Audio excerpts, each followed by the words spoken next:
Bike লাগবে আমাদের সময় আমরা ঝড় বৃষ্টি সুনামি মাথায় মাথায় নিয়ে ছাড়তে গেছি পাহাড় পর্বত রক্ষা না করে মাইল কামাইল পথ হেঁটে স্কুলে পৌঁছেছি।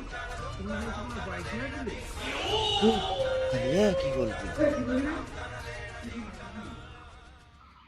আমরা তো আদিম যুগের লোক, আমরা তো ডাইনোসরের পিঠে চড়ে জঙ্গলের বুক চিরে পাহাড় পর্বত ফুটো করে মঙ্গল গ্রহে যাওয়ার লোক।